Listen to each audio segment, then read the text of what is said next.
Would you like to accelerate your career and reach your full potential in just minutes a day?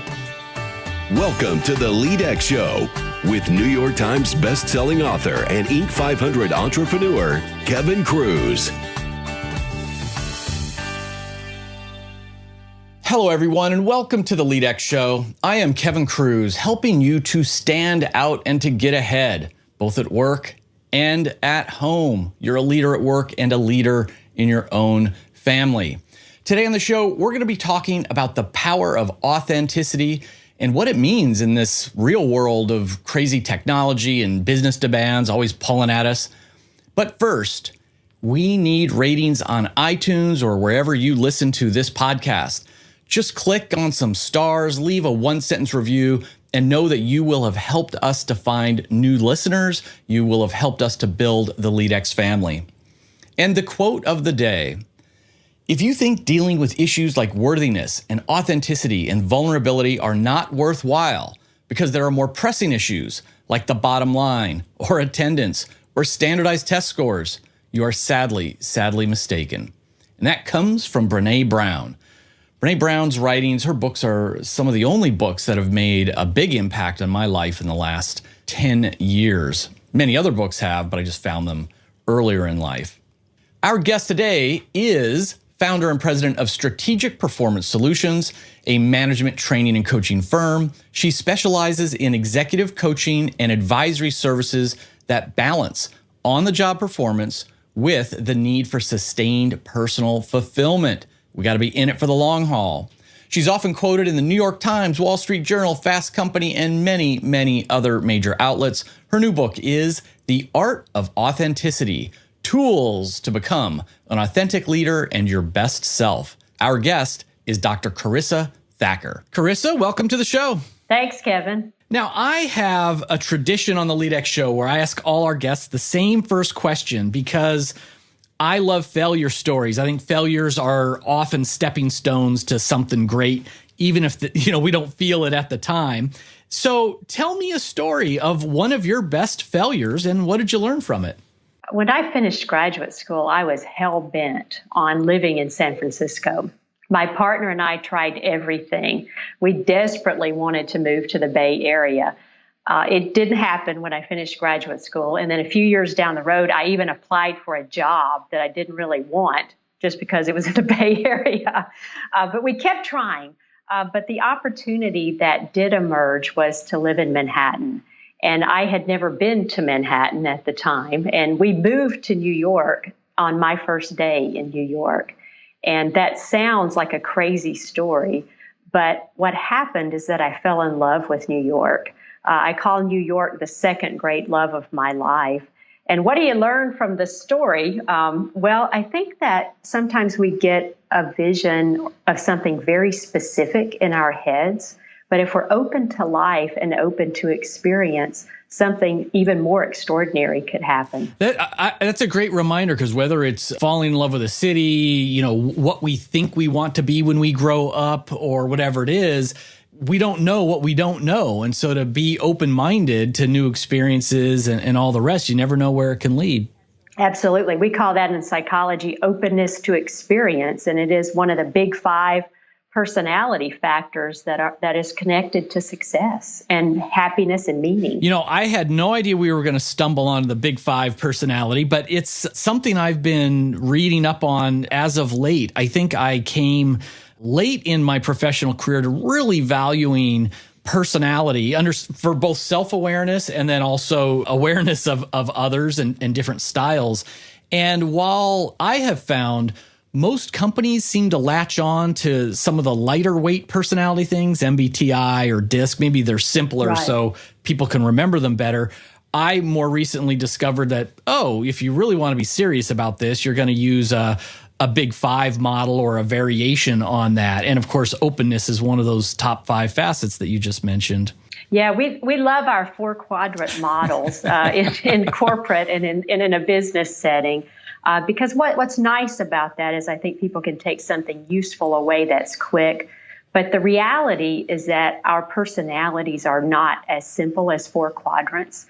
and they're changing, they're evolving based on experience all of the time. So the Big Five model is the foundation that we have in psychology. So if you want to go deeper, I'm with you, Kevin. Use a model that's based on the Big Five. And you talked about, from your failure story, openness to experience as one of those. What about this sort of debate about how much can we change our personality or grow that? Because this growth mindset seems to be a hot topic these days with the work of Carol Dweck and others, of saying, oh, you need a growth mindset and here's how you can develop it. And yet isn't traditional wisdom that your personality is pretty fixed? There's not a lot you can do to change it. I think what happens to disrupt that line of thinking is life. When we go through a divorce, when we get a big promotion, and we adapt, our personalities often can shift. There is a range, though, and I think a growth mindset is a tremendous tool in figuring out just how far our range is. And most of us do not realize how much range we have, but the only way we can know how much range we have in terms of growth is to try it out. I work a lot on my tennis game, and I've been trying to improve my forehand. And I'm starting to think, oh, this is only going to be so good, but I've got the old trusty backhand. So there's something to understanding that there's a range of what you can do. But at the same time, I think we're selling ourselves short if we kind of go to the I am what I am model. Right. This is how it is. Yeah, that's great. So another question I always ask my guests, the LEADx Leadership Show, we've got a lot of younger managers, less experienced managers. And so, before diving into your book specifically, I'm just curious, what leadership advice would you give to a first-time manager who she's all gung-ho, wants to emerge as a strong leader? What would you tell her? Pay very close attention to the people in your company who are viewed as stars, key performers, high performers. And whether or not you like them is irrelevant, because what happens when you start studying people who perform well in the company, you will learn automatically. We are social learners by nature as human beings, and the more young managers can build a relationship with the stars in the company, the better off they'll be for a lot of reasons, but fundamentally from a learning perspective. Another thing that I think is very relevant to the 21st century workplace is don't get too hung up on getting promoted. It's enticing, and we all want to be promoted fast. But if we really look at how the workplace is evolving, skill development is more important than a linear progression. I always encourage young people, if they have an opportunity that comes their way, to do something that they never saw themselves doing. For example, a marketer trying operations, or an operations guy who has a shot at a sales job, go for it. Because the broader your range of understanding about different functions, the better off you're going to be in the long run. And I think that builds the muscle of learning and growing, which is actually the only way we're going to all thrive in the 21st century workplace. I love that. Yeah, because in fact, this is a very real example. I have an open job at LEADx. It's a job type that didn't even exist 2 years ago. I mean, so if I think about, my teen children several years ago, thinking about what they want to be when they grow up, I mean, there's things they can be that just didn't exist. There was no way for them to know it. But by sampling and getting broad exposure, it seems like good preparation then to be ready no matter what comes at us in this crazy, fast-paced world we're in. Absolutely. So, Karissa, your new book is The Art of Authenticity, Tools to Become an Authentic Leader and Your Best Self. Now, I think the title is sort of self-explanatory, but in your own words, what's the big idea of the book? The big idea of the book, we tend to think of authenticity as being true to yourself. In the book, I make the case that in authentic leadership in particular, we need to be true to our best self, our ideal self. The ideal self is a concept in psychology that has a deep and rich history. It is actually an aspect of personality that is conscious and unconscious. And what it really means is that all of us have a sense of what it means to be good. All of us have a sense of who we are at our best. But it's kind of semi-conscious sometimes. We kind of know when we hit it. We're kind of wandering around in the dark. But what I would like people to do after they read The Art of Authenticity is get crystal clear about who that ideal self is. And it's not fixed. You need to change it and update it and adapt it. But when you become crystal clear about that, that does become a force for shaping your behavior. It's kind of like Star Wars, may the force be with you. And that ideal self is a force in our personality if we can become skillful at using it. So, and again, for those who haven't read the book yet, and for some of my listeners who aren't as familiar with the idea of authentic leadership, why would we want to be authentic leaders? Why would we want to channel the force? How's it going to help us in the workplace? You can do nothing alone in the workplace today. Individual contributor jobs do exist, but for the most part, I think all of us are working in teams and performance demands are extreme. And the force, the authentic leadership, is about pulling people together in terms of connection. And when we pull people together in terms of connection and they experience positive emotions like meaningful work, positive emotions like connecting with another person that is like-minded, a shared vision, we are able to accomplish extraordinary things. You always know that you're in the presence of authentic leadership when something extraordinary is happening. And it doesn't mean that the quarterlies are great every quarter. But what it means is that you've got people focused on doing something extraordinary and they start to feel that they can do it. And it's not just about being connected to that leader. It's about being connected to the rest of the team and being connected to the people that you work with in a different, a deeper way. And when it comes to authenticity and being vulnerable as a leader, I think some of the counter argument that people will make, or one of the counter arguments is, well, it's just appealing to this age of too much information, TMI. Let me just show up at work and push my problems and woes and fears or my negative emotions, onto my team members. But it's not about that, right? It's not the same as just dumping your emotions freely on your team members. Absolutely not. Transparency is a tricky issue, though, to your point, Kevin. And one of the things that I think is relevant to what you're talking about is some of us tend to armor up and not disclose much at all and be more distant in the workplace. Some of us tend to open up. Some of us tend to open up too much. Some of us tend to armor up too much. And either too much of either one does not promote the most effective relationships. So the third way is to wise up. And what I mean by wise up is to choose based on the situation what makes sense. You've got a team that's derailing and in crisis mode. The fact that you didn't sleep last night is not very relevant to the rest of the people.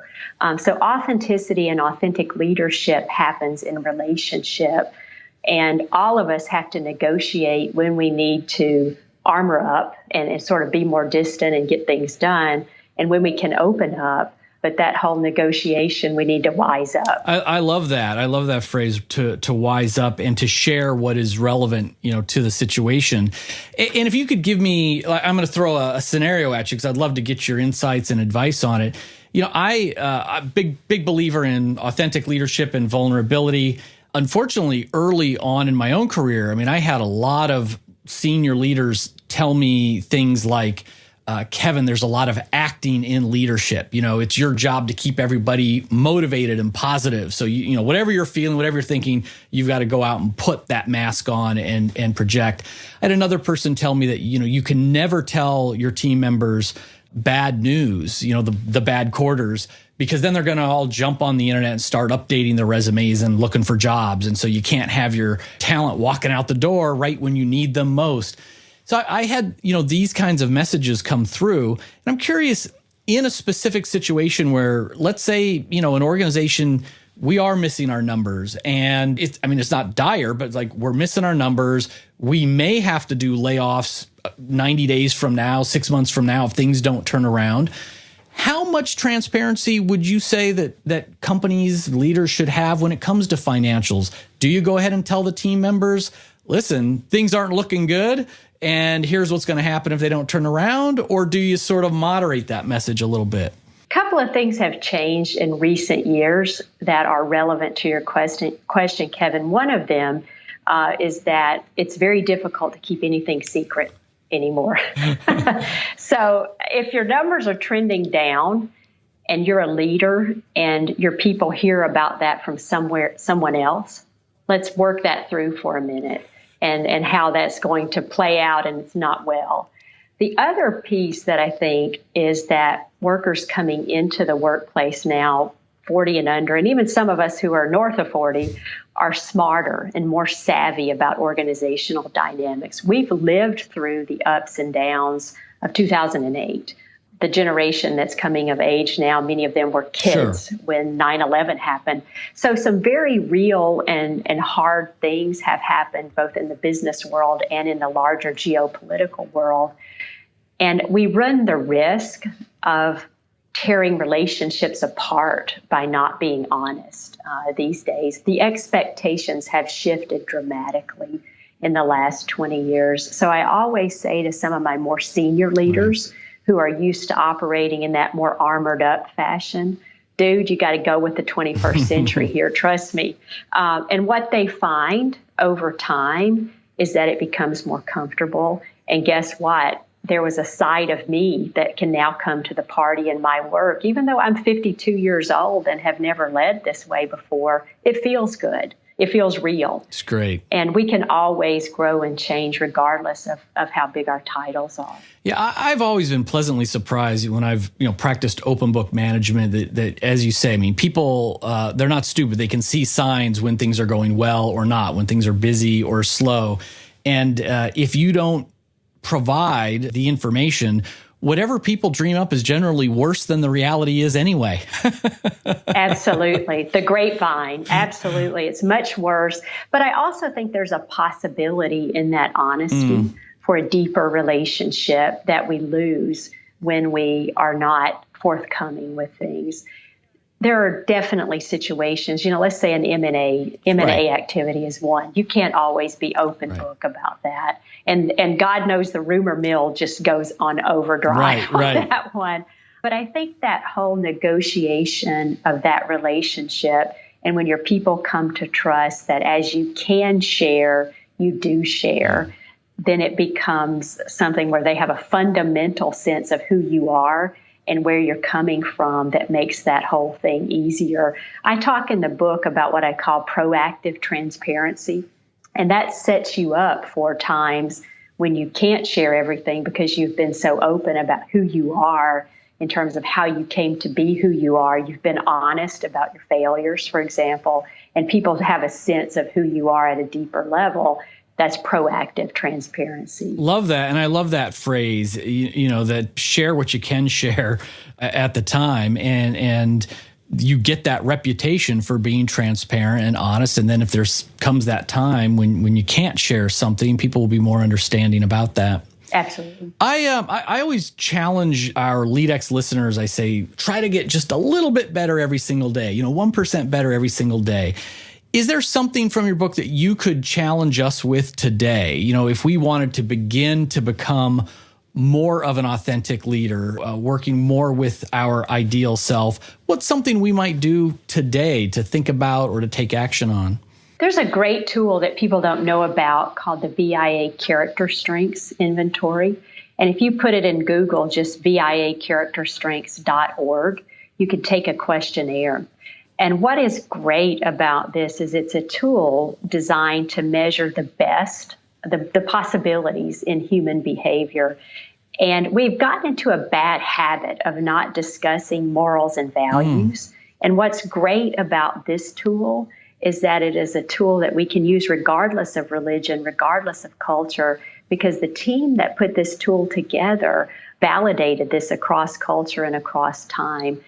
And when you know what these virtues or values are that are culturally transcendent, you can actually go, gee, I would like to be more wise today.